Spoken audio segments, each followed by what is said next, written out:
हूं संजय सरवरे और आप देख रहे हैं संजय सरवरे समाचार। खबरों की शुरुआत में बात करेंगे इस वक्त की एक बड़ी खबर की। दमों के खलीज ने बद्री बाबा भी कहा जाता है, जिनके द्वारा दमों की पहचान देश और दुनिया में बनाने का हमेशा ही प्रयास किया गया है और हर मंच पर उनके द्वारा दमों का नाम रोशन किया गया है। अब उनके द्वारा दमों से लेकर अयोध्या तक विशाल रथ यात्रा निकाली गई। अपने बालों से खींचकर ये रथ दमों से अयोध्या तक ले जाया गया। बड़ी संख्या में भक्त उनके साथ रहे और जगह जगह उनका स्वागत बंधन भी किया गया। दमों पहुंचने पर गर्मजोशी से स्वागत हुआ। बद्री बाबा बताते हैं कि सीताराम की ऐसी अनोखी कृपा थी कि न जाने कैसे दमों से लेकर ये रथ अयोध्या तक पहुंच गया। अयोध्या में उन्हें प्रवेश मिल गया, प्रभु श्री राम के दर्शन हो गए और जब प्रभु श्री राम के दर्शन हुए तब उन्हें कैसा लगा ये भी हमने उनसे जानना चाहा।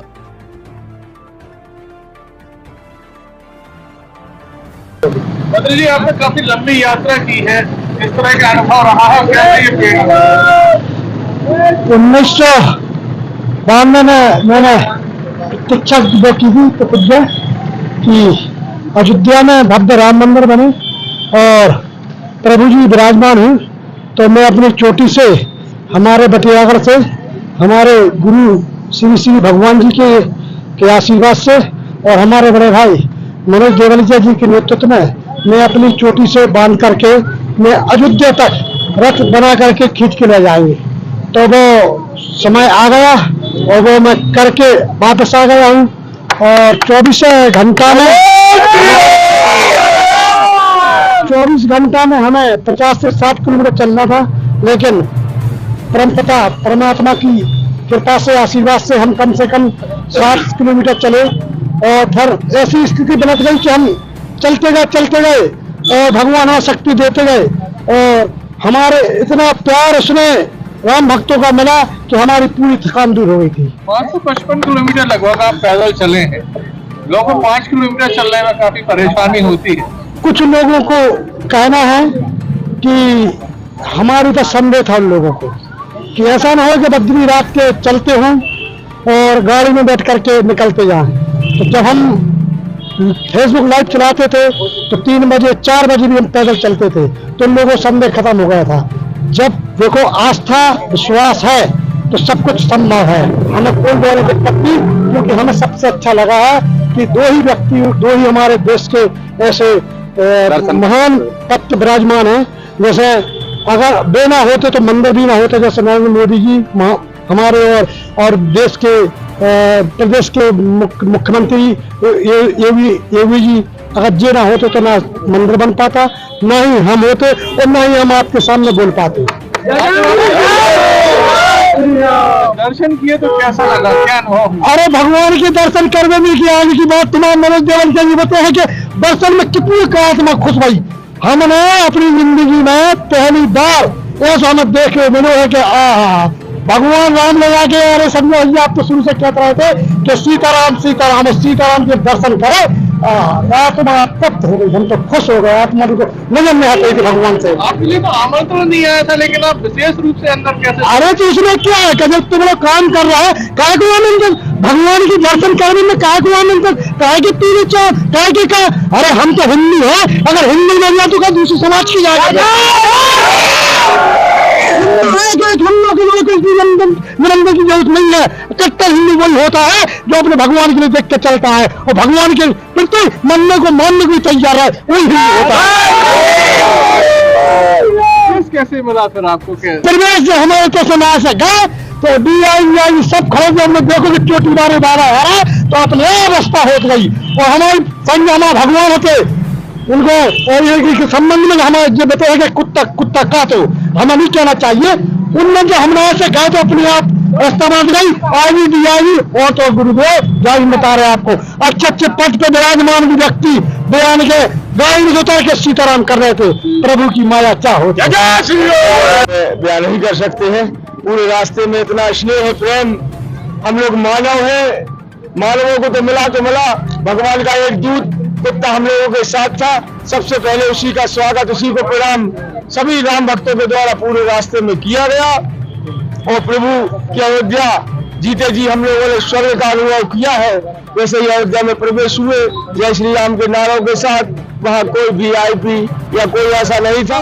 कि क्या महिमा लगी आपको, क्या आपने देखा, क्या सुना, क्या शब्दों में बयान नहीं कर सकते हैं। पूरे रास्ते में इतना स्नेह प्रेम, हम लोग मानव हैं, मानवों को तो मिला भगवान का एक दूत कुत्ता हम लोगों के साथ था। सबसे पहले उसी का स्वागत, उसी को प्रणाम सभी राम भक्तों के द्वारा पूरे रास्ते में किया गया। और प्रभु की अयोध्या जीते जी हम लोगों ने स्वर्ग का अनुभव किया है। वैसे ही अयोध्या में प्रवेश हुए जय श्री राम के नारों के साथ, वहाँ कोई VIP या कोई ऐसा नहीं था, वहाँ राम भक्तों का मेला था।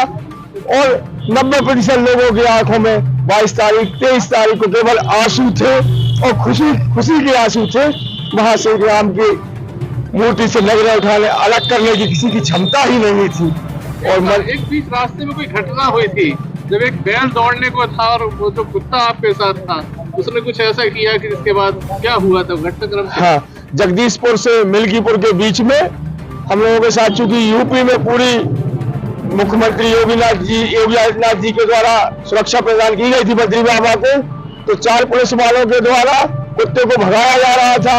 हम सब लोग भी भगा रहे थे एक सांड को, लेकिन बद्री बाबा चूंकि भगवा वस्त्र पहने थे और बहुत सारे लोग भगवा वस्त्र पहने थे, लेकिन सांड मान नहीं रहा था, सीधे बद्री बाबा को मारने आ रहा था। पुलिस वालों की आज्ञा पर बद्री बाबा ने ये रस्सी रथ से अलग की, लेकिन कुत्ता जैसे ही सांड के पास आया तो इस बात के ईश्वर साक्षी है कि कम से कम 60 से 70 फीट दूर केवल कुत्ता, उसने सांड को सूंघा बस था। 70 फुट दूर जाके सांड खड़े हो गया और उसने एक बार भी इस तरफ नहीं देखा। उसी समय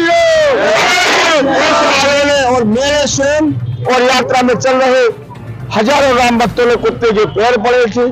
तो सब परिस्थितियां ये थी कि ऐसी घटनाओं में वीडियो नहीं बन पाते हैं, वरना आज संपूर्ण विश्व देख रहा होता कि वास्तव में प्रभु श्री राम का वह कोई दूत था जो बद्री बाबा की रथ यात्रा की रक्षा करने के लिए निकला था। और जैसे ही अयोध्या पहुंचे लता मंगेशकर चौक पर, हम लोग थोड़ी गलत दिशा में पहुंच गए और जैसे ही हम लोग सही दिशा में आए, मुश्किल से 10 से 20 मीटर की दूरी में कुत्ता गायब हो गया। और कई पत्रकार और पुलिस बंधुओं के साथ हम लोगों ने लगभग 1 घंटे 100 से अधिक लोगों ने कुत्ते को ढूंढा, लेकिन इतनी भीड़ में प्रभु की माया प्रभु जाने। निकल रहे थे तब आप लोग पैदल चले? मैं तो कहीं गाड़ी में बैठ जाता था, लेकिन बद्री बाबा के मोबाइल के माध्यम से भी आप लोग देख सकते हैं तो बद्री बाबा 3-3, 4-4 बजे रात्रि तक रुकने के स्थान तक रेगुलर चलते रहे। और सब राम जी की कृपा थी, ना कोहरा ना ठंड, कहीं कोई दिक्कत नहीं आ रही थी, क्योंकि स्थानीय सम्मानित राम भक्तों का ऐसा स्नेह प्रेम मिल रहा था कि शब्दों में कह नहीं सकते।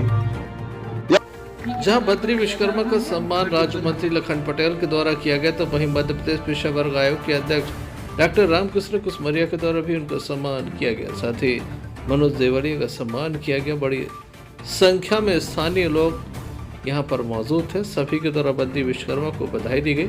आगामी समय में बद्री विश्वकर्मा दमोह से लेकर मथुरा तक की यात्रा निकालने वाले हैं। जल्द ही मिलते हैं अपनी अगली खबर के साथ। देखते रहिए संजय सरवरिया समाचार। नमस्कार। संजय सरवरिया समाचार।